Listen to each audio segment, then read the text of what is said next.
আজকের গল্প তেজস্মিতা মুর্তজা রচিত অবরুদ্ধ নিশীথ। শীত ভালোই পড়ে গেল। হবু মেয়র সাহেব কি বলেন? মুস্তাকিনের পাশে কয়েকজন আইন কর্মকর্তা দাঁড়িয়ে। হামজা হাসল। মেয়র সম্বোধন করে কি অপমান করতে চাইছেন, নাকি আগাম শুভেচ্ছা বার্তা জানাচ্ছেন? আসলেই বুঝতে চাপ পাচ্ছি। মুস্তাকিন হাসল। হাঁকি মুখে যখন বলেছি শুভেচ্ছা বার্তায় ধরে নিন। রাস্তায় রাস্তায় পোস্টার সাটার কাজ শুরু হয়ে গেছে। শুভকামনা আপনার জন্য। হাত মেলালো দুজন। হামজা হাতটা ছাড়িয়ে বুকে রাখলো হাসি মুখে। মুস্তাকিন মহান বিনা কাজে শুভেচ্ছা জানাতে তো মাঝপথে বয়ে আসেনি। হামজা সাহেব দেখুন, লোকের মুখে যা রটে তাই নাকি ঘটে।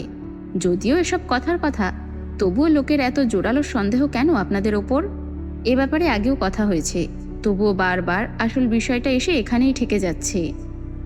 হামজা সোজা হয়ে দাঁড়ালো। দেখুন অফিসার, আপনি কতটা ঠিক বলছেন বা একটু বাড়িয়ে জানি না, লোকের কতটা সন্দেহ আমাদের ওপর তা আসলে মেপে দেখার সময় পাইনি ইলেকশনের ঝামেলায়। তবে ততটাও হবে না জানি, যতটা বোঝাতে চেষ্টা করছেন আপনি। লোক টুকটাক ভালোই বাসে আমাকে। রাজনৈতিক দলে যেহেতু আছে, প্রতিদ্বন্দ্বীহীন নই। মূলত যে জমি জমা সংক্রান্ত ব্যাপার ওই পরিবারে ঘটেছিল, তার বিচার আমি আর জয় করেছিলাম। সর্বশেষে সময় দিয়েছিলাম কিছুদিন। মানুষ জমি সমস্যায় পড়ে বিক্রি করতেই পারে, ওরা আবার তা ফেরত নিতে চেয়েছিল, কিন্তু সময় পার হয়ে গিয়েছিল। তবুও আমি আরও কিছুদিন সময় দিয়েছিলাম। এর মানে এটা কিভাবে হয় যে একটা ছোট্ট 15 বছর বয়সী মেয়ে, যে হয়তো আমার বোনের সমান, তাকে এমন নৃশংসভাবে? মাথা নাড়ল হামজা। যুক্তিতে মেলে আসলে, কিন্তু এখন একটা বড় কাজে হাত লাগিয়েছি। লোকের চোখে এমনিই পড়ে গিয়েছি। যেমন বিপক্ষ দলগুলির চোখে, তেমন সাধারণ মানুষ একটা ছুতো পেলেই ছাড়ছে না। বোঝেন তো, রাজনৈতিক নেতাদের সাধারণ মানুষ কোনো কালেই ভালো চোখে দেখেনি, কারণ তাদের চাহিদা অপূর্ণ রয়ে যায় বহু। মুস্তাকিন রোদ চশমাটা চোখে আটল। দারুণ সুদর্শন একজন পুরুষের খেতাব পাওয়ার মতো সবই আছে তার মাঝে। হামজা কথার মারপ্যাচে দক্ষ, দারুণ এবং সুবিন্যস্ত কথার কৌশল। এত কম সময় এত জনপ্রিয়তা এবং পরিচিতি নিয়ে রাজনীতি দাপিয়ে বেড়াচ্ছে। মুস্তাকিন প্রশ্ন করল, আপনি বিপক্ষ দল বলতে কি বোঝাতে চাইছেন সেই বিষয়টা ক্লিয়ার করুন। এখানে আপনাদের এভাবে বেশিক্ষণ ধরে রাখা ঠিক হবে না। সাথে আমার নিজেরই গা জ্বলছে, দ্রুত কথা সেরে নেই। হামজা বলল, আমার চাচা শ্বশুর মানে সাবেক মেয়র সাহেব। এবার তাকে হারিয়েই আমাকে জিততে হবে। সে কোনো কালেই আমাকে ভালো চোখে দেখেনি, দেখছেও না। মুস্তাকিন প্রশ্ন করল, তা কিসের ভিত্তিতে বলছেন? হামজা হাসল। সেদিন জয়কে ডেকেছিলেন তিনি নিজেই। এরপর হঠাৎই জয়ের গাড়ির সামনে বিপজ্জনকভাবে একটা বোঝাই ট্রাক চলে এসে মেরে দিতে দিতে বাঁচিয়ে চলে গেছে। এটাকে কিভাবে ব্যাখ্যা করব? এসব আমাদের সাথে হতেই থাকে, তবে এটা কাকতালীয় ছিল না অফিসার। আপনাদের গন্তব্য এখন কোথায়? মেয়র সাহেবের সাথে দেখা করতে যাচ্ছি। মুস্তাকিন হাসল। সেদিনের ঘটতে যাওয়া অ্যাক্সিডেন্টের দায় মেয়র সাহেবকে দিয়েছেন নাকি? সেই হিসাব চুকাতে যাচ্ছেন? হামজা হাসল নিঃশব্দে। তার তলোয়ারের মতো রাজকীয় অভিজাত গোফের সরু প্রান্ত পাক খেয়ে গেল হাসির দমকে।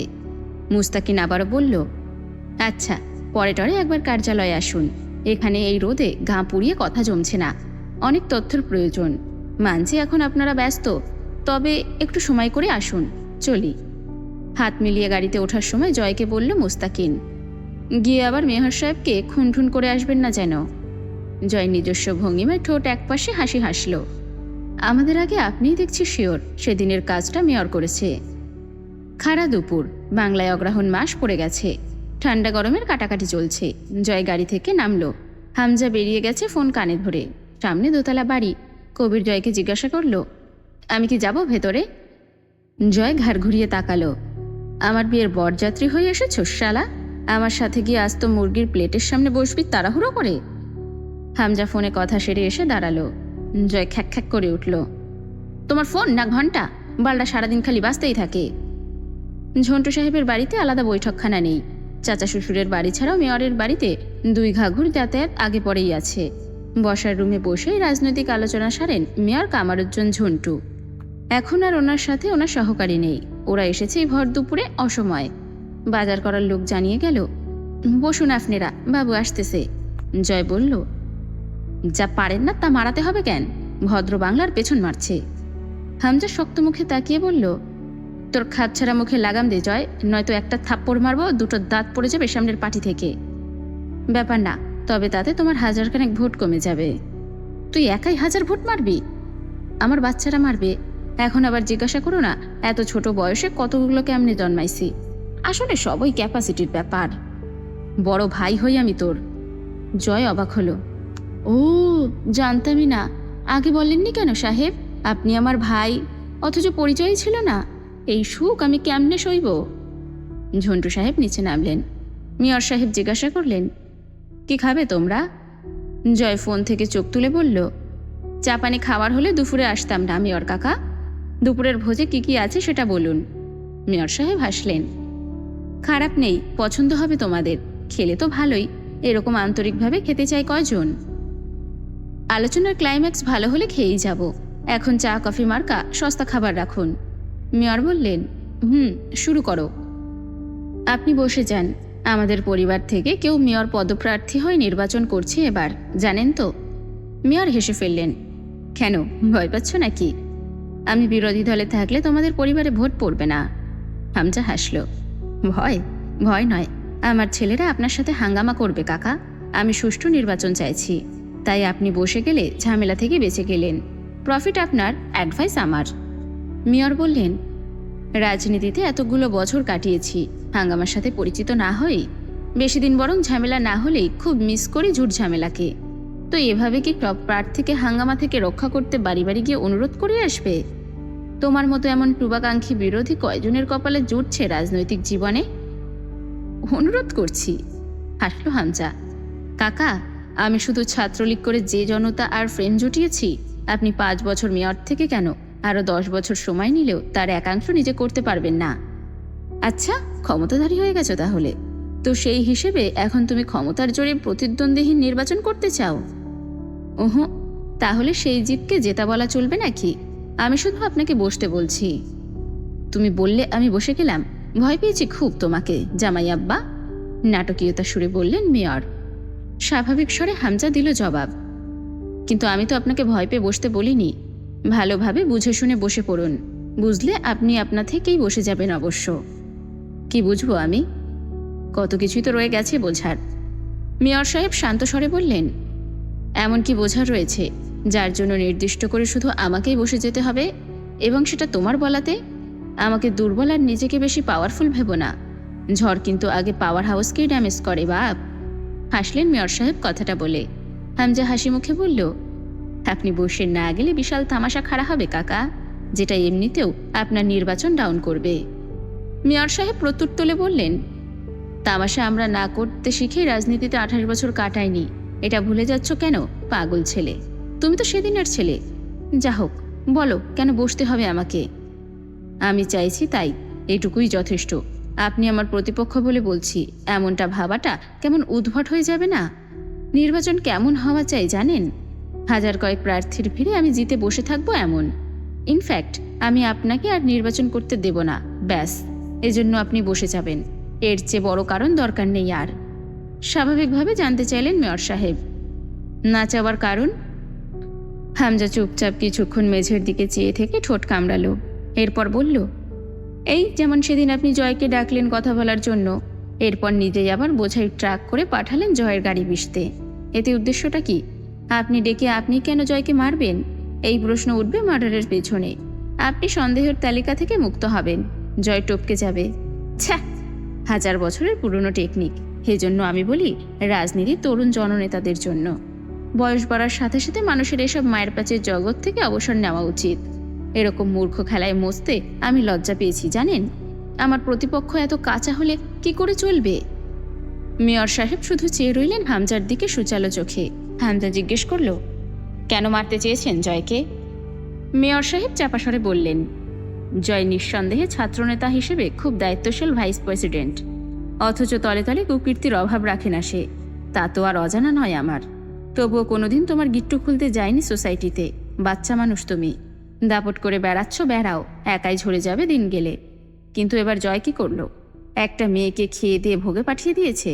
তা করেছে, তাতেও দোষ দিচ্ছি না, পুরুষ মানুষ করতেই পারে। কিন্তু আমার ডাক পড়ল 2 দিন পিবিআই ডিপার্টমেন্টে, বাড়িতে তল্লাশি চলল উল্টে পাল্টে। এই পর্যায়ে মেয়র সাহেব বিক্ষুব্ধ হয়ে উঠলেন। আমার রেপুটেশন খেতে উঠে পড়ে লেগেছ দুই ভাই। আমি তোমাদের জান হজম না করে ছেড়ে দেই কি করে? এখন আবার এসেছো আমাকে হুমকি দিয়ে লাঠি কেড়ে নিতে? বাচ্চাদের খেলাঘরের মতো বিবেচনা বোধ তোমার? তোমার নিজেকে কাঁচা খেলোয়াড় মনে হয় না হামজা? আজও ঝন্টু সাহেবের যে চিন্তাধারা এবং শীতল দাপুটে আচরণ, তাতে হামজা খুব মজা পায় বরাবরই। এই লোকের বিরুদ্ধে পলিটিক্যাল ট্রিক্স চালিয়ে মনের মতো বিরোধী মনে হয় এনাকেই। হামজা চুপ করে থাকলো কিছুক্ষণ, পরে বলল, জয় এসব করেছে তা কোন ভিত্তিতে বলছেন আপনি? মেয়র পান খাওয়া লালচে দাঁত বের করে ক্যাটকেটে হেসে উঠলেন। আবার ভিত্তি খুঁজছো ছেলে? দেখো কাণ্ড। হামজা জানালো, জয় এসব করেনি। তা না হয় প্রশাসন জানে, তুমি তো জানি জয় করেছে। হামজা জোর দিয়ে বলল, এবার প্রশাসন যা জানে আপনার আমারও তাই জানার কথা, কারণ সত্যিটা তাই। দুনিয়ায় সব অপরাধ তো আর জয় একা করতে পারে না। ওরও তো একটা ক্লান্তি আছে অপরাধ করে। কালুও করতে পারে কাজটা, রাজনের লোকেরা করতে পারে। দিনাজপুরে যে একটা শীর্ষ সন্ত্রাস ত্রাসের সাম্রাজ্য গড়ে তাতে বাদশাহী করছে, তা ভুলে যাচ্ছেন আপনি কাকা? মেয়র সাহেব চেয়ে রইলেন কিছুক্ষণ হামজার দিকে। শান্ত শীতল ধূর্ত নেতাকর্মী হামজা, কোনো কিছুতে বিচলিত হবার প্রবণতা দেখা যায় না তার চেহারায়। মেয়র সাহেব বললেন, রাজন নাও করতে পারে, তুমিও করতে পারো। বেটা ছেলে মানুষ বলে কথা। তুমি ভিত্তি খুঁজছিলে না, ভিত্তি দেই তোমাকে। ধরো যে ঘটনাটা ঘটেছে মেয়েটার সাথে, তা তোমরা করেছো কোনো কারণে, আর এখন তার দায় আমার উপর চাপিয়ে আমাকে বদনাম করে ডাউন করতে চাইছো।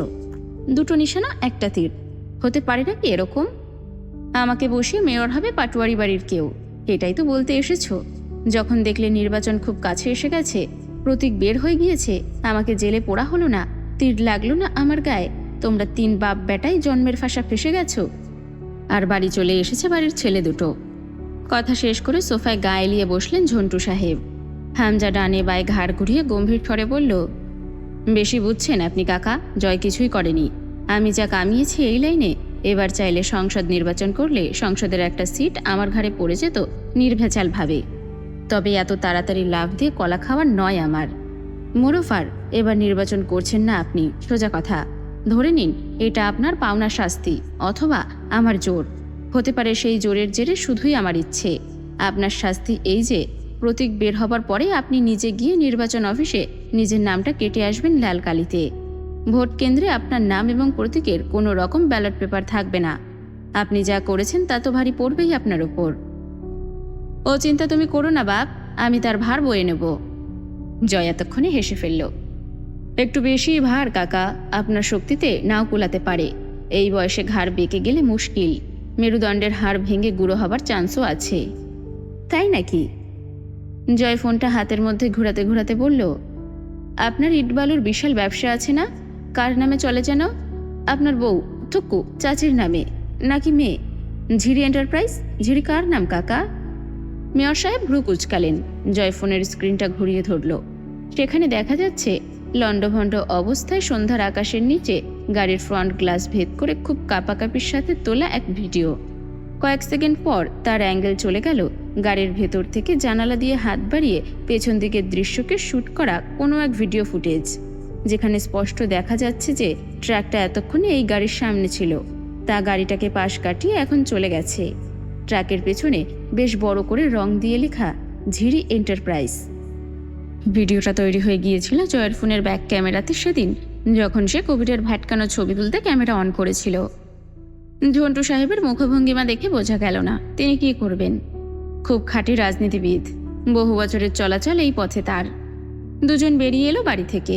পাশেরটাই হামজার শ্বশুর বাড়ি।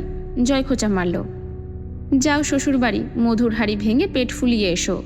মানে আমি আবার গেলে প্রেগনেন্ট হয়ে পেট ফুলবে তা বলছি না, গিলবে, গিলে পেট ফুলাবে। তোমাদেরই তো দিন, আমরা বাল সিঙ্গেল মানুষ, না আছে বউ না আছে শ্বশুর বাড়ি। হামজা কনুই দিয়ে গলা আঁকড়ে ধরল জয়ের।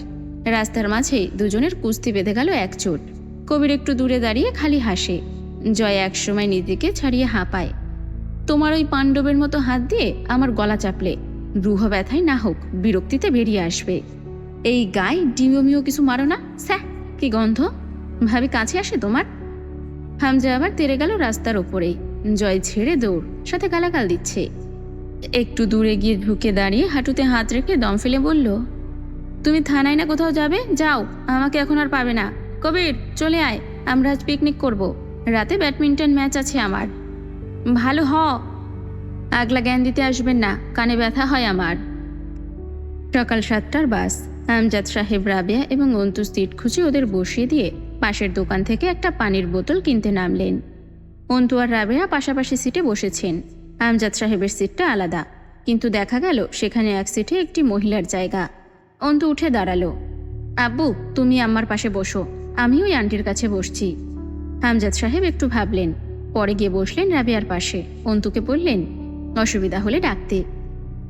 আন্তিকের আসার কথা ছিল আজ বাপের সাথে, এসেছে অন্তু। জোয়ান চাচাতো ভাইয়েরা এসে নিজেদের বাপের পাশে দাঁড়াবে। আমজাদ সাহেবের সেই কপাল নেই। ছেলে বলেছে বউকে ডাক্তারের কাছে নিতে হবে। অন্তুর একটা বড় ভাই আছে, এ কথা স্বীকার করতেও বাধে তার আজকাল। সে জানে না অন্তিক কেন এমন হলো। অন্তুকে নিতে চাইছিলেন না আমজাদ সাহেব। মেয়ে মানুষ সালিশে গিয়ে অত লোকের মাঝে দাঁড়াবে, লোকে ভালো চোখে দেখবে না ব্যাপারটা। অন্তু দৃঢ় গলায় বলেছে, আব্বু, আমি কোনোদিন যেন তোমার দুর্বলতা না হয়ে উঠি। আর তার কারণ যদি শুধু হয় আমি মেয়ে, তবে আমার মেয়ে হওয়ার প্রতি আজ ধিক্কার। আমি যাব তোমার সঙ্গে। আর কিছু না হোক, তোমার সন্তান হিসেবে তোমার পাশে গিয়ে তোমার অবলম্বন হিসেবে দাঁড়ানো আমার কর্তব্য। আর তোমার কাছে আমি এমন চিন্তাধারা আশা করি না। সমাজ কি বলবে? সমাজ এড়িয়ে পায়ে পিষে আগে পা বাড়াতে তোমার কাছে শিখেছি। তুমিই বলো, সমাজের মুখ আছে বলবে, খারাপও বলবে, ভালো খুব কমই বলবে। এই সমাজকে তোয়াক্কা করা মূর্খতা এবং আত্মনির্ভরশীলহীনতা কাজ। এই সমাজ প্রতিবাদী চেতনাধারীদের নিকট চিরদিন পদদলিত। সমাজের বিরুদ্ধে গিয়ে যারা কিছু করে মরেছে, তারাই কেবল অমর হয়ে রয়ে গেছে যুগে যুগে। আমজাদ সাহেব স্নেহ ভরে তাকালেন মেয়ের দিকে। বাসের সিটের সাথে মাথা এলিয়ে দিয়ে চোখ বুজে আছে। নেকাবের আড়ালে মুখটা দেখা যাচ্ছে না, অথচ চোখ দুটো বুঝে থাকার পরেও হালকা কুঁচকে আছে। তিনি গম্ভীর স্বভাবের মানুষ, সামনে ভালোবাসা দেখাতে অক্ষম। তাই হয়তো অন্তু কোনোদিনও বুঝতে পারবে না বাবার কলিজার এক টুকরো মাংসপিণ্ডের নাম অন্তু।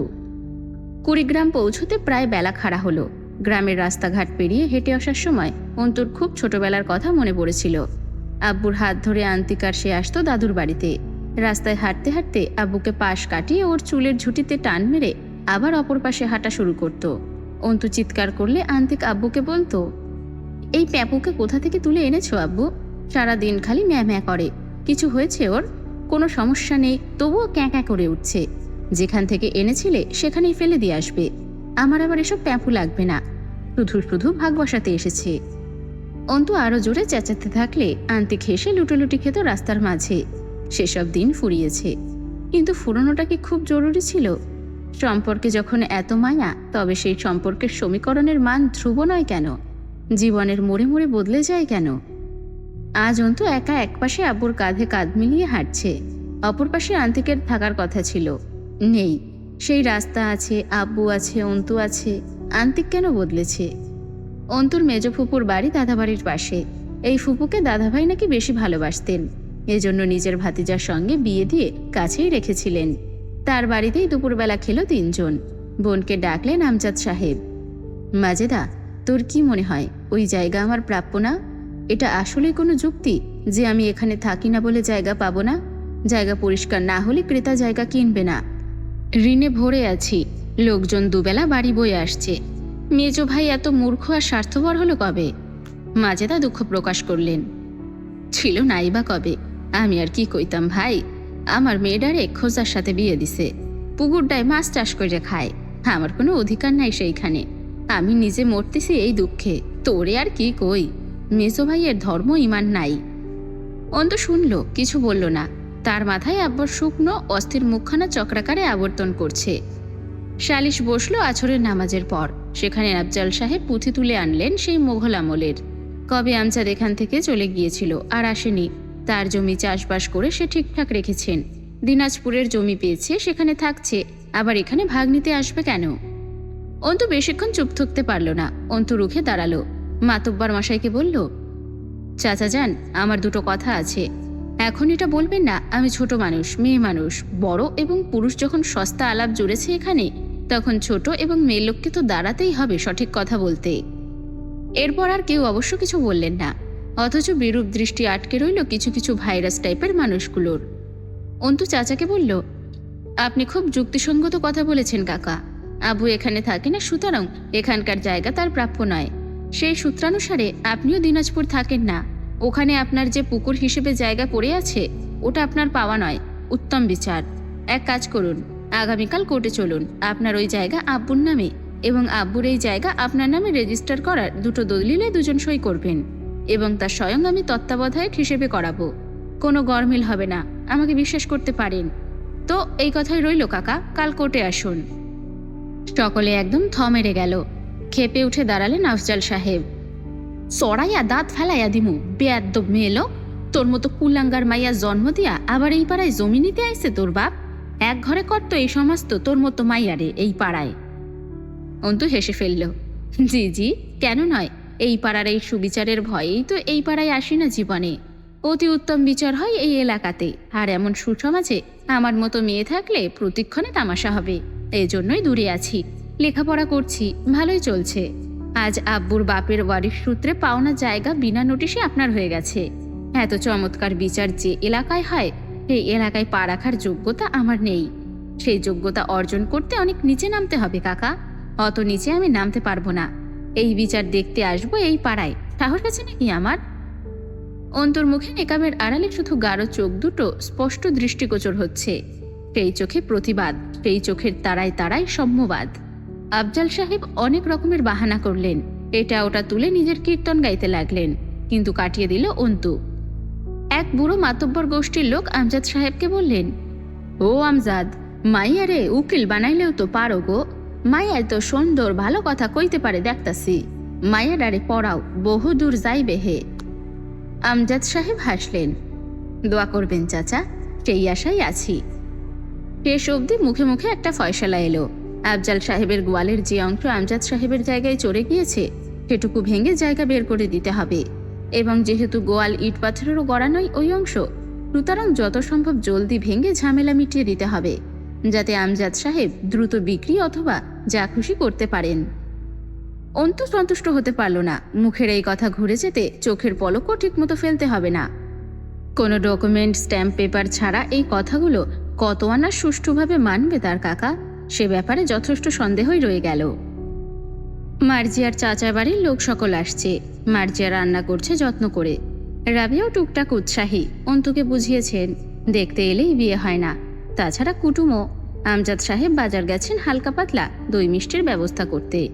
অন্তুর বুক ভার, মুখ গম্ভীর, টেবিলে কনুই ঠেকিয়ে বইয়ে নজর বুলোচ্ছে। জানা নেই লোকগুলো কেমন হবে, তাদের সামনে বসার পর কি প্রশ্ন করবে, শেষ অবধি কি হবে। জীবনসঙ্গী আব্বুর মতো হতে হবে শেষ কথা। অবশ্য এটুকু ভরসা আছে, যেন তেন কারোর কাছে সম্বন্ধ করবেন না আমজাদ সাহেব। বই ছেড়ে উঠে পড়ল, পড়ায় মনোযোগ আসছে না। আলো বাতাসপূর্ণ ঘরটা আমজাদ সাহেব অন্তুকে দিয়েছেন। বারান্দায় কিছু টব রাখা আছে, অ্যালোভেরা, পাথরকুচি, নয়নতারা, পাতাবাহার গাছও আছে। বারান্দা থেকে আলো ঠিকরে আসছে রুমে। রুমের মাঝে কিছুক্ষণ পায়চারি করলো। পরনে কালো সালোয়ার কামিজ, ওড়নাটা সিল্ক সুতির, গায়ে চড়ানো, যার আঁচল মাটি ছুঁয়ে ঝুলছে। চুলের বেনি খুলেছে অল্পক্ষণ, চুলগুলো এলোমেলো। ফুরফুরে ঠান্ডা হাওয়া আসছে বারান্দার গ্রিল ভেদ করে খোলা দরজা দিয়ে ঘরের ভেতরে। অন্তু পায়চারি করতে করতে হঠাৎই গেয়ে উঠল গুনগুনিয়ে, আগে কত বৃষ্টি যে দেখেছি শ্রাবণে, জাগেনি তো এত আশা, ভালোবাসা এমনে। অন্তু থমকালো। সে এমন যুবতী সুলভ আচরণ সচরাচর করে না। মুচকি হাসল। ফর্সা দেখে কালো পরিচ্ছদ দারুণ চমকাচ্ছে, তার উপর সূর্যরশ্মির প্রতিসারঙ্ক ঝিকিমিকি করে উঠছে মাঝে মধ্যেই। বাড়ির দরজায় কেউ এসেছে, পায়চারি থামালো, আবারও শুরু করলো। আমজাদ সাহেব ফিরেছেন। রাবিয়া দরজা খুললেন। দৃশ্য অন্য কিছু। 3টে যুবক দাঁড়িয়ে আছে। জয়ের পরনে চিরায়ত সাদা ধানের লুঙ্গি, ছিপছিপে লম্বা দেহটাতে লুঙ্গি বেশ মানায় তার সাথে। হাসি মুখে সালাম দিল সুন্দর করে। আসসালামু আলাইকুম চাচিমা, আমি জয় আমির, মেম্বারের ভাগ্নে। রাবিয়া পিছিয়ে দাঁড়িয়ে হাসলেন। ওহো জয়, আয় আব্বা, ভেতরে আয়। জয় ভেতরে ঢুকতে ঢুকতে বলল, আপনি চেনেন আমাকে? চিনব না? রাস্তায় রাস্তার পোস্টার দেখি তো, হামজার পাশে তোমার ছবি দেখি। জয় চমৎকার লাজুক হাসল। রাবিয়া নাস্তা আনতে গেলেন। জয় হাসল। আরমিনের মা খুব লোকসুলভ নারী। এদিক ওদিক তাকিতুকি করল কাঙ্ক্ষিত মানুষটির দেখা পাবার আশায়। কবির ও লিমনকে বলল, মহাদেবের ভক্ত নাকি রে তোরা, আবার আলাদা করে বসার দাওয়াত দেব, বস। অন্তুর রুম থেকে হালকা গুঞ্জন শোনা যাচ্ছিল। অন্তুর ধারণা মেহমান এসেছে। পরক্ষণে মনে হলো পাওনাদার এসে আমার সাথে বিবাদ বাঁধিয়েছে। খানিক মানসিক প্রস্তুতির সাথে চুলগুলো হাত দিয়ে একটু এদিক ওদিক থেকে সরিয়ে দ্রুত কালো ওড়নাটি জড়িয়ে নিল মাথা দেহে। ওড়নার বর্ধিত এক প্রান্ত দ্বারা মুখটা ঢাকলো আলতো করে। বসার রুমে পা রাখতেই চোখাচোখি হলো জয়ের সাথে। ঝাঁকুনি দিয়ে কেঁপে উঠল শরীরটা অন্তুর। থমকানো হাতের শিথিলতায় মুখের আবরণ সরে ঠোঁট ফাঁক হলো সামান্য। জয় চোখ সরালো না, বেহায়ার মতো গিলল অন্তু সুরতটুকু। এর আগে সে তার চপল প্রতিদ্বন্দ্বীকে দেখেনি। তার দৃষ্টিতে বহু কিছুর সংমিশ্রণ। প্রথমে ক্রূর হাসি ছিল, সেটা একসময় বিলীন হয়ে অভিভূত হয়েছে চোখ দুটো। ধীরে ধীরে সময়ের আবর্তনে তাতে মিশেছে ক্রমশ মুগ্ধতা। বেশি হলে 4 সেকেন্ডের ব্যবধানে অঘটন ঘটল। চোখের পলকে মুখের আবরণ তুলে নিল অন্তু। মেরুদণ্ড শক্ত করে দাঁড়ালো। আপনি আপনি এখানে কেন এসেছেন? বাড়ি অবধি পৌঁছে গেছেন? আগে থেকেই চিনতেন আমার বাড়ি? জয় নিজস্ব ভঙ্গিমায় নজর ফিরিয়ে নিল। পায়ের ওপর পা তুলে বসল। সোফার উপরিভাগে এক হাত ছড়িয়ে বেশ আরাম করে অন্তুর প্রশ্নের জবাব দিল। বাড়িতে অতিথি এলে এভাবে ট্রিট করো আরমিন? Not good. ছ্যা, অতিথি বেদে আচরণের রং ভিন্ন ভিন্ন রকমের হয়। আমার অতিথি হিসেবে একটু বেশি পছন্দ হবার কথা। আফটার অল আমি। অন্তু মুখের কাঠামো শক্ত করল। রাবিয়া এলেন। তার মুখে স্মিত হাসি। জয় নিজের ফর্ম চেঞ্জ করে ভদ্র হলো। রাবিয়ার হাতে ট্রের দিকে চেয়ে বলল, আরে আন্টি, এসব কি? দুটো কথা বলতে এসেছি। তা না শুনে কিসব আয়োজনে লেগেছেন? ছেলে বেশি কথা বলো। স্বর নরম করলেন। খাবাব, ঠান্ডা পানি আনি। অন্তু হতাশ হলো। তার মাটা ভীষণ সরল। যে কোনো যুবক যুবতীকে খাতির করেন। মহানবী যুবকদের ভালোবাসেন তাই। জয় এক টুকরো খাবার তুলে দাঁতের আগায় ছোট্ট কামড় দিয়ে রাবিয়ার দিকে চোখ বাঁচিয়ে অন্তুকে চোখ মারল। শয়তানের মতো হাসল। রাবিয়াকে জিজ্ঞেস করল, আজ কোনো আয়োজন আছে নাকি বাড়িতে চাচিমা? গম গম করছে বাড়ি কেমন? রাবিয়া হাসলেন। হাও বাপ, আমার ছেলে শ্বশুরবাড়ির লোক আসবে, সাথে অন্তুরে দেখতে আইতেছে। জয় ভ্রু উঁচিয়ে হাসল। আচ্ছা। অন্তু মায়ের উপর বিরক্তিতে দাঁতে দাঁত খিঁচল, কিন্তু ভেতরে গেল না। কি উদ্দেশ্যে এসেছে জয় আমির তা অনিশ্চিত। রাবিয়া জিজ্ঞেস করলেন, কেন আইসিলি বাপ? জয় হাসল। আসলে চাচিমা, ক্লাবের চাঁদা নিতে এসেছিলাম। জোর জবরদস্তি নেই কোনো, ইচ্ছে হলে। রাবিয়া উঠে দাঁড়ালেন। এমনি বলতেছো কেন? পাড়ার ক্লাব তো আমাদের সুরক্ষা। হামচা তুমি, এনারা তো সোনার ছেলে। দাঁড়া। রাবিয়া গেলে অন্তুর উপর খ্যাক খ্যাক করে উঠল জয়। হাম্মাজন তো ভালোই, তুমি শালি এরকম খিটখিটে কেন? অন্তু ঝাঁঝিয়ে উঠল। দুর্ভাগ্যবশত আম্মা আপনার প্রকৃতির রূপ জানে না। কেন এসেছেন সেটা বলুন। তোমারে দেখতে আইছিলাম, তুমি যা খ্যাসরা। ধন্য করলেন। জয় ঢকঢক করে এক গ্লাস পানি খেল। অন্তু বেশ শান্ত স্বরে বলল, আপনাদের ক্লাবের জন্য চাঁদা চাইতে আসতে লজ্জা করল না? কি কাজে লাগে ওই শয়তানের ঘাঁটি? জয় হাসল। বাড়ি বই এসে যদি থাপড়ে যাই, ব্যাপারটা খারাপ দেখাবে না আরবিন? চুপ করো, নয়তো তোমার মাটা মানবো না বলে দিলাম। 4টে থাপড়ে দাঁত উপড়ে দিব।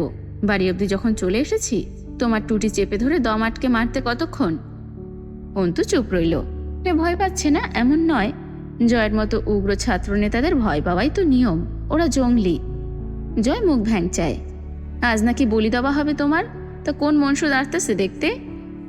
নজর ঘুরিয়ে পুরো আপাদমস্তক উপর নিচ করে দেখল অন্তুর। ভালোই লাগছে তার। অন্তুর সেই নজর লক্ষ্য করে জমে গেল যেন। বাড়ি বই এসে এক অমানব তার শরীর মাপছে। আল্লাহ পাক কবে পিছু ছাড়াবেন এই শয়তানের থেকে? রাবেয়া উৎফুল্ল পায়ে রুমে ঢুকলেন। তার হাতে জড়ানো মোসরানো 200 টাকার নোট। জয় কবিরকে ইশারায় নিতে বলল। রাবেয়া বললেন, চলবে এতে? টাকা জয় দেখেনি, তার নজর ছিল অন্তুর শরীরে। দ্রুত মাথা হেলিয়ে বলল, চলবে। হ্যাঁ চলবে চাচিমা, না চলবে ধাক্কা মারব। আমজাদ সাহেব ভেতরে ঢুকে একটু অবাক হয়ে গেলেন। সঙ্গে সঙ্গে সালাম দিল জয়। আসসালাম আলাইকুম কাকা, ভালো আছেন? শরীর টরির ভালো? আমজাদ সাহেব তীক্ষ্ণ চোখে গম্ভীর হাসলেন। ভালোই। কি ব্যাপার? জয় বলল, এই তো কাকা, বিশেষ কিছু নয়। কবে এসেছো ঢাকা থেকে? দিন কয়েক হলো। আপনি নাকি রিটায়ার করেছেন? করতে তো সকলেরই হয় রে বাপ। আমজাদ সাহেব ভিতরে ঢুকে গেলেন। অন্তু গেল না। রাবিয়া জিজ্ঞাসা করলেন, তোমার আব্বা আম্মারা সব ভালো আছে তো জয়? জয় একটু বিপাকে পড়ল যেন এবার, ঠোঁট কামড়ালো। ওপারে ভালোই আছে মনে হয়, মরার পর আর দুঃখ কিসের মানুষের?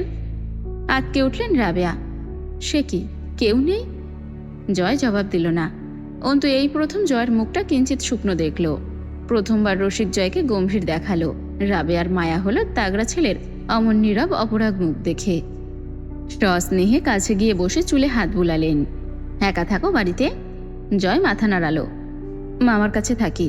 আচ্ছা, আজ আসি, আবার আসবো।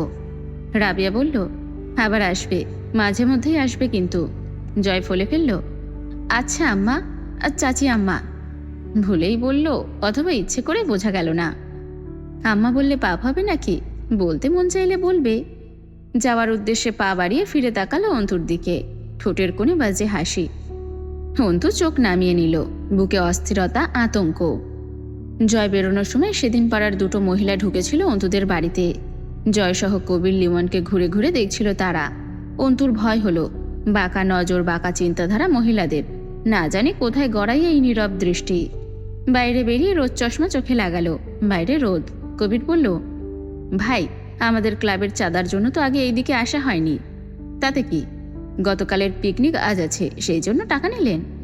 জয় বিরক্ত হলো, তোর মনে হয় আমাদের পিকনিক এসব টাকায় হবে? গু খাওয়া ছেড়ে দিছিস নাকি বেশি খাচ্ছিস? এ ব্যাপারে আর প্রশ্ন করিস না। কবির গোমড়া মুখে বলল, কি করবো এই টাকার? জয় হাসল। কত দিয়েছে? 200। যা, আর কিছু লাগিয়ে 1 প্যাকেট ব্যানসন অ্যান্ড হ্যাজেসান। যদি হয় তো 1 বোতল বাংলা মালও আনতে পারিস। পিকনিকে যতক্ষণ রান্না শেষ না হয় চলবে। ক্লাবের পেছনে বিশাল খোলা মাঠ, সেখানে ব্যাডমিন্টন তারজালি টানানো, লাইট লাগানো হয়েছে, কোট আঁকানো হয়েছে। কেউ কেউ র্যাকেট দিয়ে শাটল কক টোকাচ্ছে সেখানে। ক্লাবের দোতলায় মরিচা ধরা বিল্ডিং, দোতলার ওপরে পেছনের দিকে মাঠের ওপরে খোলা বারান্দা বা ছাদ অথবা সিঁড়িঘরের মতো। 7-8 জন ছেলেরা দাঁড়িয়ে বসে আছে সেখানে। অর্ধেক কার্নিশের ওপর ঝুঁকে দাঁড়িয়ে আনমনে সিগারেটের ধোঁয়া গিলছে জয়। এই সময় সে গা গরম রাখতে ব্যাডমিন্টনে নেমে পড়ে। জাম্পেশ পিটিয়ে যায়, ঘেমে নিয়ে একাকার হয়ে যায় শরীর। আজ রান্নার কাছে না গিয়ে বরং উদাস চোখে উপরে উঠে এসেছে গিটারটা কাঁধে নিয়ে। তারপর থেকে একটা করে সিগারেট জ্বালাচ্ছে। হামজা ঢুকলো। সকলে একযোগে দাঁড়িয়ে সালাম ঠুকলো। হামজা জয়ের পাশে দাঁড়িয়ে আকাশের দিকে তাকিয়ে জিজ্ঞাসা করলো, কি ভাবছিস? ভাবছি না। কি হয়েছে, কোনো সমস্যা? সমস্যাই তো। কি? জয় তাকালো। আমার জীবনের সবচেয়ে বড় সমস্যা হলো আমার জীবনে কোনো সমস্যা নাই। এই সমস্যাটা একটা সমস্যা না ভাই। হামজা গম্ভীর মুখে বলল, সিগারেটটা দে। জয় দিল না। হামজা কেড়ে নিল সিগারেটটা জয়ের ঠোঁট থেকে। তাতে টান দিয়ে বলল, ভাবুক হয়ে আছিস কেন? আজ আরমিনকে দেখলাম। বিশেষ কিছু? না, নতুন কিছু। তাকাই হামজা। জয়ের স্বগতোক্তি করে, চেহারা দেখেছি আজ ওর ভাই। তাতে কি? শালি মেলা সুন্দরী আছে, মানে বহুতই তো দেখছি, এত ভালো লাগে নাই কাউরে দেখা। একদম যারে কয় কড়াক টাইপের সুন্দরী। ই চোখ, নাক, ঠোঁট, মাইরি তাক লাগিয়ে গেছিল আমার, সিরিয়াসলি। হামজা হেসে ফেলল। মাথায় সার্কিট ফিউজ হয়ে গেছে তোর? আগে বহু মাইয়া দেখছি, মাগার আমারে বিশেষভাবে আকর্ষণ করবার পারে নাই। আগে মোর চোখ দেখছি, কিন্তু সেই রকমভাবে খেয়াল করি নাই। আজ কিছুক্ষণ খালি ভ্যাবলার মতো চাইয়া দেখছি। স্যাহ, এমনি যা ভাবশালীর, আবার যদি এমন ঠুইক্কা খাই তাইলে তো। অবশেষে বিশাল সমস্যায় পড়েছিস, অর্থাৎ তোর সমস্যা শেষ। জয় হামজার চোখের দিকে তাকিয়ে হো হো করে হেসে উঠল। সাথে হামজাও চট করে হাসি থামিয়ে বলল, ইচ্ছে করে কানে নিচে 4 খান বাজাই। কথা শেষ করে ঢোক গিলল, যেন কথা ফুরায়নি, তবুও থামল জয়। হাসল হামজা। এরপর জয় হাঁসফাঁস করে উঠল। এরপর থেকে শান্তি লাগতেছে না, বুকে বড় জ্বালা। আকাশের দিকে তাকাই আসি, মাঝে মধ্যেই ফর্সা মুখটা ভাইসা উঠতেছে। যেমনি আগে সিনেমায় দেখতাম চিঠির পাতায় চিঠি প্রেরকের মুখ, অমনি। দেখতে খুব ভালো? না, মেলা ফর্সা। নিজের হাতের পিঠ দেখিয়ে বলল, মানে আমার গায়ের রঙের সাথে মিলবে না, হিংসা হচ্ছে আমার। আমার সাথে দাঁড়ালে আমার কালো লাগবো দেখতে। কালো জামার ভিতর দিয়ে হাঁটা সে ফর্সা দেখা যাইতেছিল। হামজা হেসে ফেলল। জয়ের আর সব ফিউজ হয়ে গেলেও সে জীবনেও নিজের ভাব নষ্ট করেও কারো তারিফ করে না। জীবনে একটা প্রেমও করেনি। গার্লফ্রেন্ডের নাকি কথা মানতে হয়, তারিফ করতে হয়, রাগ মানাতে হয়। জয় নিজেও কপালে হাত রেখে চোখ বুজে হেসে ফেলল। ধপ করে চেয়ারে বসে হাসি মুখে ঘাড়ে হাত ঘষে আকাশের দিকে চোখ বুজে মুখ তুলে আড়মোড়া ভাঙল। হঠাৎই বলে উঠল, হারমিনকে লাগবে আমার। হামজা সিগারেট ফেলে দিল। লাগবে? গ্রসারি শপের পণ্য নাকি? ভাই, জ্বালানোর জন্য হইলেও লাগবে। আমার তো এইটুকুও সহ্য হইতাছে না, আমি ছাড়া কেউ ওরে দেখব। আজ নাকি কোন শালার ছেলে দেখতে আইছিল ওরে। ওই শালারে পেন্দাইতে মন চাইতাছে।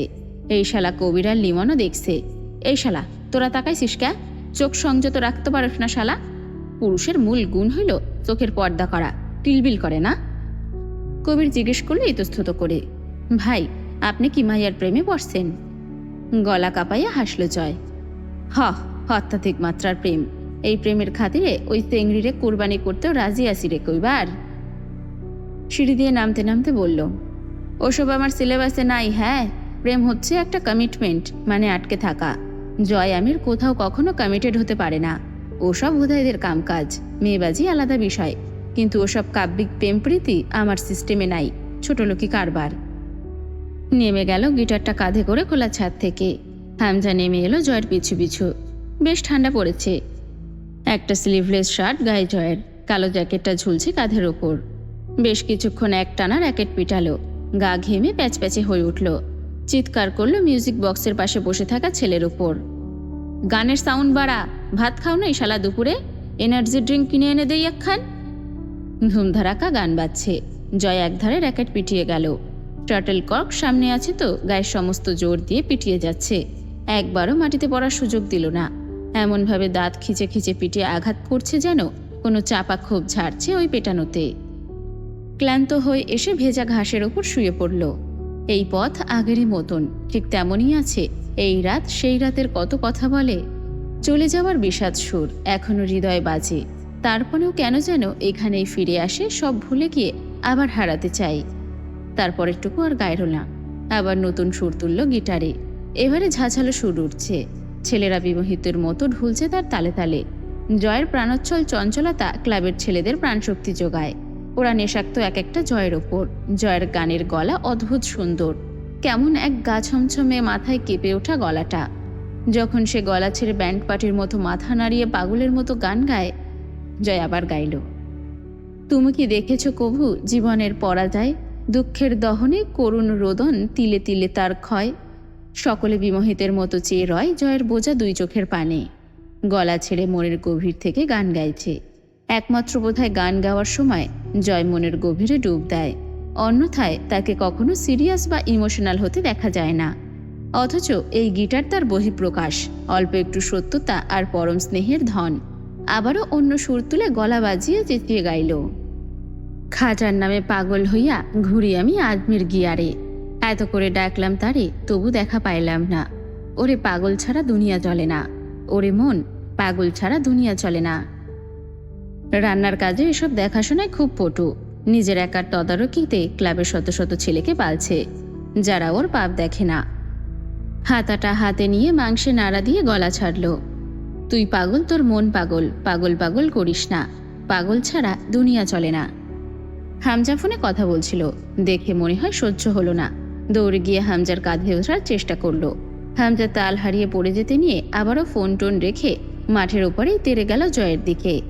জয় ছুটছে অন্ধকারের দিকে, পেছনে দৌড়চ্ছে হামজা। বেশ কিছুক্ষণ দুজনে অন্ধকারে কাটাবে। মাঠের আলের ওপর বসে কিসের গল্প জমাবে? হামজার কাঁধে মাথা রাখবে জয়। এরপর রাত ফুরিয়ে যাবে। দুজন দৌড়ে আবার ঘুরে এলো। হামজা হাঁপিয়ে গিয়ে বসলো শিশির ভেজা মাঠের ওপর। খানিক বাদে কোত্থেকে দৌড়ে এসে হামজার কোলে মাথা রেখে ঠান্ডা ঘাসের ওপর টান টান হয়ে শুয়ে পড়ল জয়। জয়ের সামনে হাজার নেতৃত্ব ও গাম্ভীর্য কোনোদিন টেকে না। যত সিরিয়াস মুহূর্তই হোক, ওই জয়ের সাধ্যই আছে হামজাকে জ্বালিয়ে এক মুহূর্তে সব পণ্ড করার। ভোটের হিড়িক বেঁধেছে চারিদিকে, শোরগোল লেগেছে এলাকা জুড়ে। পোস্টার লাগানোর ব্যস্ততা চলছে চারিদিকে। পিবিআই কার্যালয়ে নতুন ব্যস্ততা। আখের মক টেস্টের রিপোর্ট এসেছে। মুস্তাকিনের পূর্ব ধারণা কাটায় কাটায় মিলেছে। তার সন্দেহ মাফিক কারো বিরুদ্ধে কোনো প্রমাণ আসেনি রিপোর্টে। মুস্তাকিনের এখনই ইচ্ছে করলো রিপোর্ট তৈরি করা ডাক্তারদের মুখের ভেতর পিস্তলের নল ঢুকিয়ে দিয়ে জিজ্ঞাসা করতে, যে কারা আঙ্গুল ঘুরিয়েছে রিপোর্ট অবাস্তব এবং স্ক্রিপ্টেড তৈরিতে।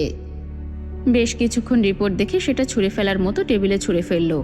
এমন কিছুই রিপোর্টে নেই যা দ্বারা অপরাধী শনাক্ত করা যায় বা কোনো ক্লু পাওয়া যায়।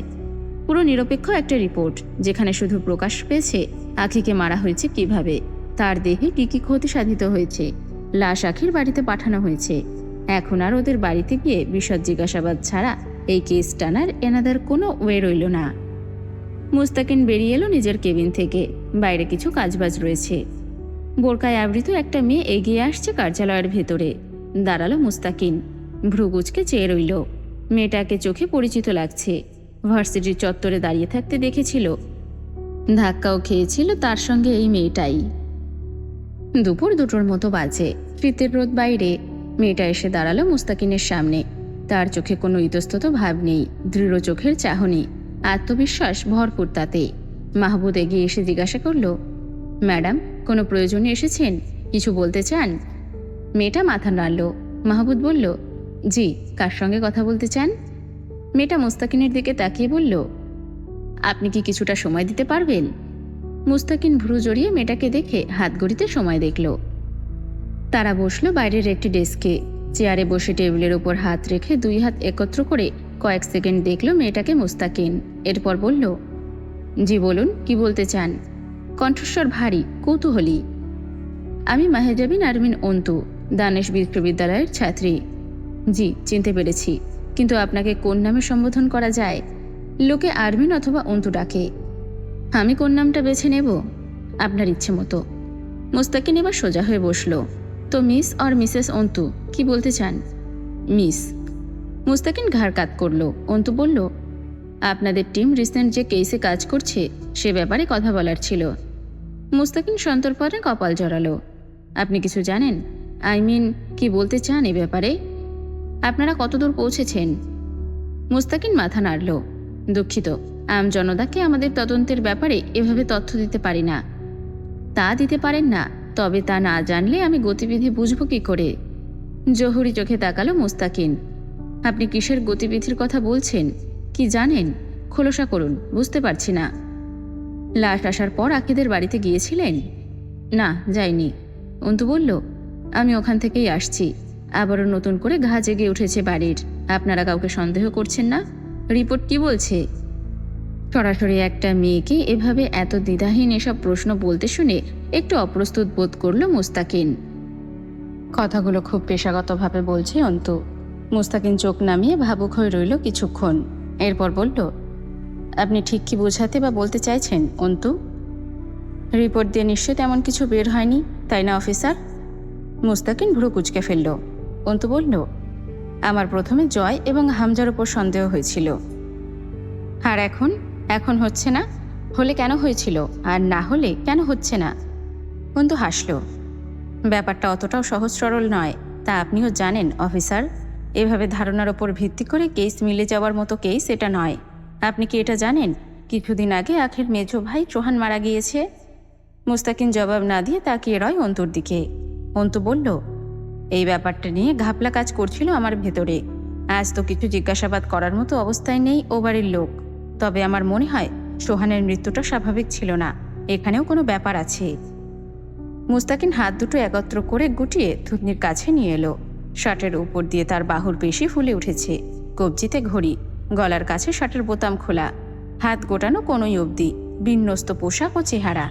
সন্দিহান কণ্ঠে জিজ্ঞাসা করল, আপনি এসবে এত ইন্টারেস্ট নিচ্ছেন কেন? অন্তু চুপ রইল ক্ষণকাল। হঠাৎই বলল, আজ আমি চুপ থাকবো, তামাশা দেখব। আখির পরে শিকারটা আমি হব না এমন গ্যারান্টি কার্ড তো পাইনি। আর তাছাড়াও। মুস্তাকিন সপ্রতিভ হয়ে চাইল, ভ্রু উছালো। তাছাড়াও আখির পরিবার ভয় বারবার বলছে বিচার চাই না। ধরুন ওদের হয়ে সেই সকল জানোয়ারদের আমি বিচার চাই। চাপা তেজ বহির্ভূত হলো অন্তুর কণ্ঠস্বর ভেদ করে। মুস্তাকিন মাথা নেড়ে সম্মতি জানিয়ে জিজ্ঞেস করল, তো আপনি কি চাইছেন? আমাদেরকে সাহায্য করতে চান এই কেসে? সাধারণ মেয়ে আমি, এতখানি সক্ষমতা নেই। এরকম একটা ভয়ানক কেসে মাথা ঢুকিয়ে অ্যাক্টিভিটির সাথে আপনাদের সহায়তা করব। তবে এটুকু দাবি জানাতে এসেছি, যে কোনো মূল্যে এই কেসের শেষ দেখবেন আপনারা। আখের মৃত্যুর জন্য না হোক, মেনে নিলাম কোনো না কোনো একদিন মানুষের হায়াত ফুরায়। সকলের কপালে স্বাভাবিক মৃত্যু লেখা থাকে না, কিন্তু ওর সম্মানহানি এবং ওর সাথে হওয়া অত্যাচার যেন চাপা না পড়ে যায় আপনাদের গাফিলতির নিচে, এই অনুরোধটুকু করতে এসেছিলাম। মুস্তাকিন সঙ্গে সঙ্গে জবাব দিল না, কিছুক্ষণ চুপ রইল। পিবিআই এর কার্যালয়ে এসে পিবিআই অফিসারের কার্য গতিবিধিতে আঙ্গুল তোলার সাথে সাথে বিচার দাবি করছে। ইন্টারেস্টিং লাগলো মুস্তাকিনের কাছে ব্যাপারটা। তবে প্রমাণ এবং ক্লুর খুব অভাবে কেসটাতে এমন কোনো সূত্র এখন অবধি আমাদের টিম পায়নি যা দ্বারা এই কেস এগোতে পারে। এরকম আর কিছুদিন না পেলেই কেস এমনিতেই চাপা পড়ে যাবে, তবে আমাদের চেষ্টা জারি আছে। অন্তু বেরিয়ে এলো। কিছুক্ষণ চেয়ে দেখল মুস্তাকিন অদ্ভুত মেয়েটিকে। অন্তু রাস্তা পার হবার উদ্দেশ্যে রাস্তার পাশে এসে দাঁড়ালো। তখনই সামনে দিয়ে পাশ কাটিয়ে বেরিয়ে গেল হামজার গাড়িটা। অন্তু টের পেল না। যতক্ষণ দেখা যাচ্ছিল জয় খ্যাপা চোখে দেখল অন্তুকে। ঘাড় ফিরিয়ে হামজাকে বলল, অন্তু পিবিআই ডিপার্টমেন্টের সামনে? কাহিনী বুঝতে পারতেছি না শালির। হামজা গম্ভীর স্বরে বলল, গরম রক্ত, প্রতিবাদ ভরা, হয়তো ওই মেয়েটার বিচারের জন্য লড়তে চাইছে। তুই নজরদারি করছিস কেন ওর ওপর? তার ছেলের হাসি হাসল জয়। তোমার সৎ নেতাগিরি আর নীতি পেছনের পকেটে রাখো। ওর সন্দেহ আমার আর তোমার উপর। এবারেও কি তোমার নীতি কথা শোনাবে নেতাজি? হামজার হাতের পিঠে গাঢ় জখম। জয় যত দ্রুত সম্ভব গাড়ি চালাচ্ছে। চেপে রাখা টিস্যু রক্তে ভরে উঠেছে, অথচ হামজা নির্বিকার ভঙ্গিতে ভ্রু কুঁচকে তাকালো। আমার তোর ওপর কেন? আমি তুই ওর কি করেছি? জয় স্টিয়ারিং ঘোরাতে ঘোরাতে জবাব দিল, চলো জিজ্ঞেস করে আসি। গাড়ি এসে থামল M Abdur Rahim medical college হাসপাতালের সামনে। ভেতরে ভর্তি রয়েছে দলের কয়েকটা ছেলে। গতকাল মারামারি হয়েছে ভার্সিটির মোড়ে ঝন্টু সাহেবের ছেলে মাঝারের লোকেদের সাথে। অবশেষে জয় যখন গিয়েছিল, শেষ পর্যায়ে তার হাত কেটেছে, কপাল ফেটেছে, পিঠে আস্ত একটা লাঠি ভেঙেছে। জয়ের টুকটাক ব্যান্ডেজ লাগলেও মাঝারের ছেলেদের অবস্থা খারাপ। কিন্তু সবচেয়ে বড় আঘাত পেয়েছে হামজার সেক্রেটারি লতিফ। দলের লোকেদের হামজা সর্বদা কেবিনেই অ্যাডমিট করায়। আমজনতার ভিড়ে রিস্ক থাকে এসব মামলায়। দুজন গিয়ে বেডের পাশে দাঁড়াতেই লতিফের বউ কাঁদতে কাঁদতে উঠে এলো। এখনও বেহুশ লতিফ। লতিফের কোমরের ওপর পেটের বাঁ পাশে ছুরিকাঘাত করা হয়েছে মারামারির কোনো এক সময়। রাস্তার পাশে পড়েছিল সে। হামজা অবশ্য নির্বাচনের আগে প্রস্তুত ছিল এসবের জন্য একবার। মারামারির সূত্রপাত ঘটেছে সকালের দিকে। মাঝারের ছেলেরা ক্লাব ঘরে ইট পাটকেল ছোড়াছুড়ির মাধ্যমে ঘটনা শুরু। জয়ের মাস্টার্স ফাইনাল পরীক্ষা কদিন বাদে। সপ্তাহখানেকের মধ্যে দুদিনের জন্য ঢাকা যাবে সে। ক্লাবে সে ছিল না তখন। হামজা পড়তে বসার জন্য চাপে রেখেছে। কিছুদিন কারবার থেকে দূরে থাকতে বলেছিল, কিন্তু ইট পাটকেল ছুঁড়ে মাঝারের ছেলেরা থামেনি। নোংরা ভাষায় হামজাকে গালি দিয়েছে। তখন হামজার ছেলেরা বেরিয়েছিল। দুপুরবেলা লতিফের সাথে এই অঘটন ঘটে যাওয়ার পর বিকেলে লেখাপড়া ছেড়ে বেরিয়ে গিয়েছিল জয়। সন্ধ্যার পর ভার্সিটি মোড়ে তুমুল মারামারি শুরু হলো দুই দলের। লাঠি সোটা, ককটেল, সাথে ছুরি ছিল ছেলেদের হাতে। জয় দুটো ছেলেকে বেদম পিটিয়েছে। সে সময় প্রতিরোধ করার জ্ঞান থাকে না জয়ের, এটা তার অপারগতা। যখন কাউকে মারতে শুরু করে তাকে বৃষ্টির মতো মারা যায়। সে একনিষ্ঠ চিত্তে শুধু ছেলে দুটোকে মেরেছে, তার মাঝে নিজেও জখম হয়েছে বেশ ভালো মতোই। মাঝার নিজে উপস্থিত ছিল না। সকালে জয়কে না ডেকেই হামজা পৌঁছে গিয়েছিল পলাশের ডেরায়। দিনাজপুরের নামকরা সন্ত্রাস পলাশ, আকবর আর রাজন, দুজনের সাথে ভালো মিল মাঝারের। সাথে দুটো মহাজনও বলা চলে। কড়া সুদে টাকা ধার দেয় মানুষকে, পরে তার বদলে জমি, ঘরের জিনিস অথবা ব্যবসা কেড়ে নেওয়ার বহু নজির আছে। সেখানে গিয়ে মেরে এসেছে হামজা মাঝারকে। জয় সেখান থেকে নিয়ে আসছে হামজাকে। এখন অব্দি জিজ্ঞাসা করেনি মাঝারের কি অবস্থা, কিভাবে মেরেছে, কি হাল করেছে মাঝারের। হামজা খুব শান্ত শীতল মেজাজের পুরুষ। যতক্ষণ না জয়কে আঘাত করা হয় তাকে ক্ষেপতে দেখেনি ছেলেরা। কিন্তু লতিফের স্ত্রীর কান্নাকাটি দেখেছে সে রাতে। লতিফের বাচ্চা দুটোর শুকনো মুখও দেখেছে। লতিফের রক্তাক্ত শার্টখানা দেখেছে। হামজাকে চেয়ারে বসিয়ে রেখে জয় দ্রুত গেল নার্সকে ডাকতে। এই অসময়ে হাসপাতালে নার্সের সংখ্যা কম চারিদিকে। ব্যস্ত নার্স দাঁড়াতে বলল জয়কে। হুট করে জয়ের মেজাজ চটল, অমানুষের মতো হয়ে উঠল মুহূর্তে। দাঁত খিচিয়ে উঠল, উঠ, তাড়াতাড়ি উঠ। তোর পাশে যে মগা দাঁড়ায় আছে ওরে বল ক্যানেডা ঢুকাই দিক এই লোকের। তুই আমার সাথে চল, ভাইয়ের হাতে রক্ত পড়তাছে, শুনতাছিস না কথা? চেঁচিয়ে উঠল শেষের দিকে। নার্স কেঁপে উঠল, দ্রুত উঠে দাঁড়ালো। রাগে শরীর কাঁপছে জয়ের। এখানে হামজা থাকলে নির্ঘাত একটা থাপ্পড় মারত কোনো মেয়ের সাথে এমন দুর্ব্যবহারের জন্য। নার্সকে নিয়ে এসে দাঁড় করালো হামজার পাশে। আসলে অনেকটা রক্ত বেরিয়ে সাদা পাঞ্জাবি রঙিন হয়ে উঠেছে হামজার। গালের পাশে কালশিটের দাগ দেখা যাচ্ছে। এটা অস্বাভাবিক নয়, নির্বাচনের আগে এমন অঘটন ঘটারই ছিল। ঝন্টু সাহেব ও তার ছেলে যে চুপচাপ বসবে না এটা জানা কথা। নার্স ভয়ার্ত গলায় বলল, কিছু ওষুধ আনতে হবে। জয় তাড়া দিল, হ্যাঁ বলেন সিস্টার, কি কি ওষুধ লাগবে আমি এনে দিচ্ছি, দ্রুত বলেন। নার্স অপ্রস্তুত হলো। কিছুক্ষণ আগে কি ব্যবহার ছিল, এখনই আবার সিস্টার বলছে। একটা কাগজের নাম লিখে দিল। জয় কারো হাতে দিল না কাগজখানা, নিজে দৌড়ে বেরিয়ে গেল ওষুধ আনতে। হামজা চেয়ে রইল জয়ের যাবার পথে। নিজের হাতের তালুতে ব্যান্ডেজ জড়ানো, কপালে ব্যান্ডেজ, কোমরে ঘা। সে ছুটছে ভাইয়ের ওষুধ আনতে। হামজা এটাই সবাইকে বোঝাতে পারে না, পুরো পৃথিবীর জন্য জয় আমির জঘন্য এক নাম সেও মানে, কিন্তু বিশেষভাবে তার জন্য ওই ছেলেটা বিশেষ। লতিফের চিকিৎসার সমস্ত খরচ হামজা বহন করলো। কেবিনের বাইরে দাঁড়িয়ে রইল সকলে। শেষ রাতের দিকে সার্জারি করা হয়েছে লতিফের, এখনো সেন্স ফেরেনি। চিন্তিত মুখে নিজের ব্যথা ভুলে উদ্বিগ্ন ভঙ্গিতে পায়চারি করল হামজা। সে কোনো সময় চায় না তার জন্য দলের ছেলেরা মূল্য দিক। সেদিন নিষেধ করে আসার পর হামজা নির্বাচন অফিসে গিয়ে ঝন্টু সাহেবের আপিল বাতিল করে এসেছে। তাতে যে ঝন্টু সাহেব খেপবেন তা জানা কথা, তবে আঘাতটা লতিফকে করে ওর পরিবারকে বিধ্বস্ত করে তোলাটা ঠিক হয়নি ঝন্টু সাহেবের। মাঝার ভালো ঘা খেয়েছে। যতদিন নির্বাচন শেষ না হচ্ছে ঝামেলা যে টুকটাক লেগেই থাকবে এও জানা কথা। নির্বাচনের পরেও কোনো বিশেষ ঝামেলা হওয়ার চান্স রয়েছে। রাত করে বাড়ি ফিরল হামজা। জয় ঢুকে পড়ল নিজের ঘরে। তার লেখাপড়ায় গাফিলতি চলবে না এখন। ঘরে ঢুকেই চেঁচিয়ে ডাকলো মামিকে। দ্রুত পায়ে তরু এগিয়ে গেল। কি হয়েছে জয় ভাইয়া? খালামণি অসুস্থ, ব্যথা বেড়েছে, কিছু দরকার? জয় জ্যাকেটের চেইন খুলে ইশারা করলো জ্যাকেটটা খুলে নিতে। তরু জ্যাকেট খুলে নিয়ে সেটা হ্যাঙ্গারে বাঁধিয়ে রাখলো। জয় বাথরুমে ঢুকতে ঢুকতে বলল, এক কাপ গরম কফি বানিয়ে দে তো, আমি মামির কাছ থেকে ঘুরে এসে খাবো। আর ঘরটা ঝাড়ু দে, পায়ে নোংরা বাজছে। তরু ঝাড়ু দিতে দিতে দেওয়ালের দিকে তাকায়। চারিদিকে বড় ছোট ফ্রেমে বাঁধানো জয়ের ছবি, ওয়ালমেটে ভর্তি দেওয়াল ঘর। জয় যখন মামির রুমে এলো দেখলো হামজা মায়ের পাশে মাথার কাছে বসে আছে। মামা বারান্দার পাশে চেয়ারে বসা। মুখ বাঁকালো জয়। ওখানে বসে কি নিজেকে বীরপুরুষ প্রমাণ করতে চাইতেছো? বারান্দা দিয়ে ঠান্ডা আসছে না? পরে তো খ্যাক খ্যাক করে কাশবে। তোমার কাশির আওয়াজ শুনতে একটুও ভাল লাগে না মামা, দরজা আটকে আসো। শাহানা ব্যথায় কুঁকড়ে গেছেন। হামজা মাথা নিচু করে বসে আছে মায়ের শিয়রে।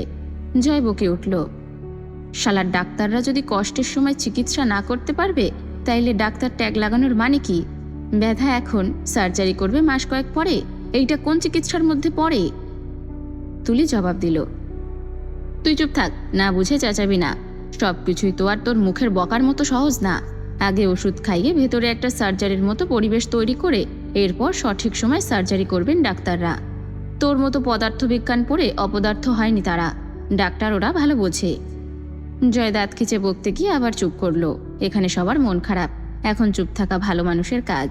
জয়ের ধারণা সে খারাপ হলেও মাঝে মধ্যে একটু ভালো মানুষের মতো আচরণ দেখিয়ে লোককে চমকে দেওয়া ভালো।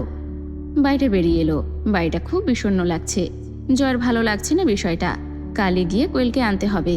ও থাকলে এখন দৌড়ে এসে কোলে উঠে আবদার করতো, মামা আমিও ব্যান্ডেজ লাগাবো, এরপর দুজন চকলেট কিনতে যাব, ম্যাচিং ম্যাচিং হবে তোমার আমার ব্যান্ডেজ। শরীরের ব্যথা রাত বাড়ার সাথে সাথে প্রকট হচ্ছে। বারান্দার গিয়ে দাঁড়িয়ে সিগারেট ধরালো। কোমরের ক্ষততে টান ধরেছে। পুরো গা হাত পা বিষ ব্যথা হয়েছে, এখন বোঝা যাচ্ছে। জয়ের রুমটা বাড়ির পেছন দিকে। এখান থেকে বাড়ির পেছনের জঙ্গল চলে গিয়েছে। বিশাল ফাঁকা পতিত জমি পড়ে আছে, সেখানে জঙ্গলি গাছপালা জন্মেছে। তরু কফি রেখে চলে যাবার সময় জয় ডাকলো, খাবারটা রুমে দিয়ে যা তো। জয় জানে ও না বললেও মেয়েটা ঠিক আসতো। কেন এত যত্ন করে জানার বা বোঝার চেষ্টা করেনি কখনো জয়। তবে এই নিঃসঙ্গ পাপে ভরা জীবনে এই মেয়েটার বেশ মনোযোগ পায় সে। তরু খাবার আনলো। জয় তখন বিছানায় বসা। তরু খাবার রেখে চলে গেল না, দাঁড়িয়েই রইল। জয় জিজ্ঞাসা করল, দাঁড়িয়ে আছিস কেন? চিকন মিষ্টি কণ্ঠস্বর তরুর। আপনি নিজে হাতে খেতে পারবেন? আমি খাইয়ে দেব? অবাক হলো না জয়, সে জানতো এমন কিছুই বলবে তরু। চেয়ে রইল তরুর মুখের দিকে কয়েক সেকেন্ড, এরপর মাথা নেড়ে সম্মতি জানালো। যত্ন করে খাওয়াতে বসলো তরু। খাবার চিবোতে চিবোতে একবার তরুকে দেখে নিঃশব্দে হাসলো জয়। আমি খারাপ, লোকে নাম শুনলে নাক ছিটকায়। তুই বিশেষ এই যত্ন কেন করিস? তরুর চোখের ঘন পাপড়ি নড়ে উঠল।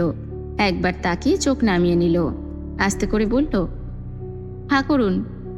জয় লোকমাটা গালে না নিয়ে আবার হাসল। ভালোবাসিস আমায়? হাত থেমে গেল তরুর, চোখের কোণে জলের ছিটা জমেছে। জয় হালকা ব্যস্ত হলো। এই পাগলি, এই কাঁদছিস কেন? আমি স্বয়ং পাপ, আমাকে ভালোবাসতে নেই, এই জন্য আমিও পাপকেই ভালোবাসি। অবশেষে জীবনে এমন সব নিকৃষ্ট পাপ করে রেখেছি, কেউ যদি তার শাস্তি কোনোদিন দেয় আমায়, তাহলে তা হবে আমার জন্য জঘন্য মৃত্যু। আমার আবার পাপের পেছনে এমন কোনো ব্যাকগ্রাউন্ড নেই যা শোনার পর মানুষ ইমোশনাল হবে বা বলবে এই জন্য আমি বাধ্য হয়েছি বা এমন হয়েছি। সবই করেছি ক্ষমতার জোরে। তুই যে আমায় ভালোবাসিস, তুইও সমান পাপী। কারণ আমার মতো পাপিষ্ঠকে কোনো সুন্দর মনের মানুষ ভালোবাসতে পারে না, তা জানি আমি। যে কোনোদিন আমায় ভালোবাসবে বা বেসেছে, আমি জেনে নিই তার ভেতরেও আমার মতোই পাপ আছে, নয়তো কেউ আমায় পক্ষপাতিত্ব করতে পারে না। তরু চুপচাপ খাবার খাওয়ায় জয়কে। সযত্নে মলম লাগিয়ে দিল পিঠের ক্ষততে। ওষুধগুলো খাইয়ে দিয়ে জয়ের হাতের ঘড়ির টাটটা খুলে দিল। শুয়ে দিয়ে কম্বলটা গলা অবধি তুলে দিয়ে মাথার কাছে বসল। গভীর মনোযোগের সাথে জয়ের মাথায় হাত বুলিয়ে দিল, চুল টেনে দিল, কপাল টিপে দিল। জয় চোখ বুঝে চুপচাপ নেয় সেই সেবাগুলো।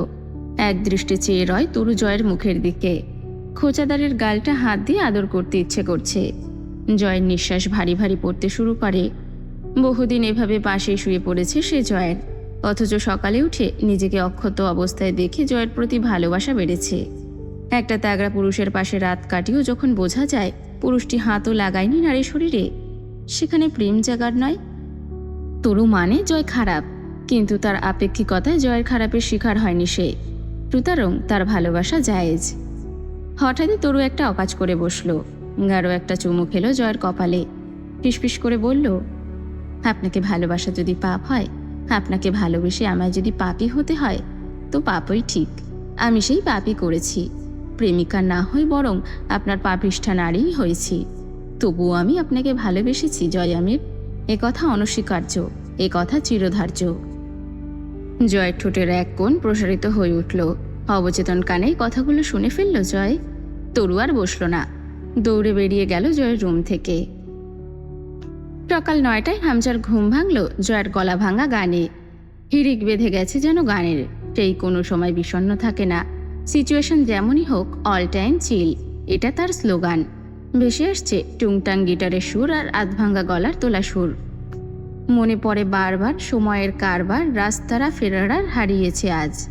চাওয়াদের শেষ নেই জানি, তবু পারি কই চড়ে বসি বারবার স্বপ্ন জাহাজ। চাইলে চলে যা, যদি না থাকে উপায়, সুতোয় বাঁধা জীবন ছেড়ে পালাবি কোথায়। হাতের ব্যান্ডেজ নিয়ে শুরু করে দিয়েছে টুংটাং গিটার বাজানো। নড়তে চড়তেই হামজার চোখ মুখ কুঁচকে উঠল গায়ের ব্যথায়। রিমি নেই, রাত থেকে মেয়েটা কথা বলছে না। গলা বাড়িয়ে ডাকলো, জয় জয়, এদিকে আয় জয়। জয় আওয়াজ দিল, জি সাহেব। রুমে ঢুকে বলল, চালু হয়ে গেছে তোমার ভাঙা রেডিও, ওটা থামাও তো, ঘ্যার ঘ্যার করছে। ধপ করে শুয়ে পড়ল বিছানার উপর হামজার পাশে। হামজা জিজ্ঞেস করল, আমার ডাক শুনতে ভাঙা রেডিওর মতো ঘ্যার ঘ্যারে লাগছে? এত ভালোও লাগে না শুনতে। এই ধরো। কুশান তুলে মুখের উপর ছুড়ল হামজা। কিসের মতো লাগে তাইলে? সঙ্গে সঙ্গে লাফিয়ে উঠে দাঁড়ালো জয়। বললে চাকরি থাকবে না। চাকরি তোর এমনিতেও থাকবে না। আমি যদি তোর গানের গুণগান করি, তুই তো মেয়ে লোকের মতো হাত পা আছড়ে কাঁদতে লেগে যাবি। সেই হিসেবে আর হারুন ফাটা মার্কা গলায় গান গাইবি না।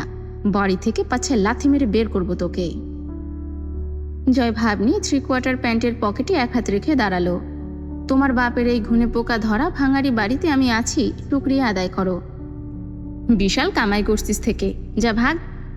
ও তুমি বুঝবে না ব্রো, মামির কাছে জিজ্ঞাসা করো, সে বুঝিয়ে দেবে। আমি হলাম সোনা ডিম দেওয়া রাজহাঁস। অকপাটে খোঁচা মারা কথা বলে দাঁড়িয়ে রইল জয়। হামজা হাই তুলে বলল, চা কে পড়তে বস। তার আগে ওখান থেকে আমার দোয়ালাটাতেই। জয় চোখ ছোট করে তাকায়। কেন, তুমি উঠতে পারতেছো না? পরনে কোনো জায়গা ট্যাঙ্গাও নাই নাকি? এক লাফে বিছানা থেকে নামলো হামজা, দাঁত খিসল। এদিকে হয় শুয়োর, তোর জায়গা খুলে তোকে শহর ঘুরিয়ে আনবো আজ আমি। দৌড়ে ঘর ছাড়তে ছাড়তে জয় চেঁচায়, ছি ভাইয়া, ছোট ভাইয়ের ইজ্জত মানে জায়গা নিয়ে টান পারাপারি করতে বাদলো না তোমার? আমি ভার্জিন একটা সহজ সরল নিরীহ ছেলে ভাই, সব রেখে সোজা জাঙ্গিয়াতে হামলা, নাউজুবিল্লাহ। এই মুখ আর সমাজে দেখানোর যোগ্য রাখলে না আমার। হেসে ফেল হামজা, হাতের কুশানটা সজোরে ছুঁড়ে মারল। গোসলে যাওয়ার জন্য তোয়ালে ঘাড়ে করে রিমিকে ডাকলো কয়েকবার, জবাব এলো না। খানিক বাদে দৌড়ু এলো। কি হয়েছে বড় ভাইয়া, কিছু দরকার? গম্ভীর চেহারায় মাথা দুলালো হামজা। তোর ভাবিকে দরকার। মুখ লুকিয়ে ফিক করে ঠোঁট চেপে হেসে ফেলল তরু। রিমি এলো, মুখ ভার। এসেই বিছানা গোটাতে শুরু করে রিমি। হামজা এগিয়ে গিয়ে পেছন থেকে চাপটে ধরল রিমিকে। কাঁধের ওপর থুতনি ঘেঁষে বলল, কি হয়েছে ম্যাডামের? কথা না বলে ব্রত রাখছেন নাকি? রিমি ছাড়ানোর চেষ্টা করলো হামজাকে। হামজা আরও শক্ত করে পেট চেপে ধরল। তার লোমশ বুকটা ঠেকলো রিমির পিঠে। দমল না রিমি, মোচড়া মুচড়ি করছে খুব। হামজা এবার রিমির হাত মুঠো করে হাত চেপে ধরে নিজের দিকে ঘোরালো। হামজার বিশাল দেহী শরীরের তুলনায় নেহাত ছোটখাটো অভিমানিনী মেয়েটা। হামজা কপট চিবিয়ে জিজ্ঞেস করল, কি হয়েছে, এমন করছো কেন? আমার দিকে তাকাও রিমি। তীক্ষ্ণ চোখে তাকায় রিমি। জবাবদিহি চাওয়ার মতো শক্ত মুখে বলে, মাঝার ভাইকে মেরেছেন আপনি? কেন? হামজা নরম হলো। ব্যান্ডেজ করা হাতটা শিথিল করে রিমির থুতনিতে বোলাতে বোলাতে বলল, তোমাকে বলেছি না আমার কাজ এবং পার্টির ব্যাপারে না ভাবতে? এসব বিষয় তোমার মাথায় রাখতে হবে না। এই নিয়ে রাগ করে আছো? ছ্যা, আমার দিকে তাকাও, এদিকে দেখো। থুতনি উঁচিয়ে ধরল হামজা। আপনার পার্টির ব্যাপার? এটা আপনার পার্টির ব্যাপার বলে মনে হয়? মাঝার আমার চাচাতো ভাই। হুট করে হামজা শক্ত হলো যেন, ঘাড় কাত করল। আর আমি? আর আপনি কি? অমানুষ স্বামী আমার, তাই তো? মাঝার ভাইকে ওভাবে কেন মেরেছেন জানোয়ারের মতো? আমার ক্ষতগুলো নজরে আসছে না তোমার? আপনার ক্ষত? সেটা মাঝারকে মারতে না গেলে তো হতো না। ওকে ঢাকায় নিয়ে যাওয়া হয়েছে। কতটা মারলে তা করতে হয়। কি মার মেরেছেন ওকে? মেরে ফেলতে চেয়েছিলেন? ও আপনাকে আগেই মেরেছে, নাকি আপনার জানোয়ার মার্কা হাত থেকে নিজেকে রক্ষা করতে আপনাকে আঘাত করেছে? হামজা শাসিয়ে উঠল। চোখ লাল হয়ে উঠেছে তার। ওভাবেই চিবিয়ে বলল, মাঝার জয়কে মেরেছে। তুমি বেশি কথা বলছো রিমি। একদম ঠিক বলেছেন নেতাবাবু, আজ একটু কম কথা বলার ইচ্ছে নেই আমার। জয়কে মেরেছে বলে আপনি ওকে মেরে ফেলার মতো করে মারবেন? জীবিত কবর খুঁড়ে মাটি দিয়ে দেব, বুঝেছো তুমি? কেউ জয়ের গায়ে হাত লাগালে তার হাতটা গুঁড়ো করে ভেঙে ফেলবো আমি। চিবিয়ে উঠল হামজা। বাহ বাহ নেতাবাবু, জয়ের সামনে সবাই পর, আর আপনি আমার শীতল স্বভাবের বিপরীতে এক পশুর সমান। কেউ আপনার না, কেউ না। আমাকেও চিনতে পারছেন না? জয় এতই আপন আপনার? তুমি তোমার নিজের কথা বলো নি রিমি। মাঝারের হয়ে ওকালতি করছো, দরদ দেখাচ্ছ। কেন? সে তোমার চাচাতো ভাই বলে? ওয়েল, তাহলে জয় আমার জান। এবার বোঝো, ওর শরীর থেকে রক্ত ঝরলে আমার কোথায় ব্যথা লাগে। তোমার চাচাতো ভাইকে বলে দিও, দরকার পড়লে আমাকে যেন কুপিয়ে 4 ভাগ করে ফেলে আমার উপর রাগ থাকলে। কিন্তু জয়ের গায়ে আঁচ লাগলে জীবন্ত পুড়িয়ে ফেলবো।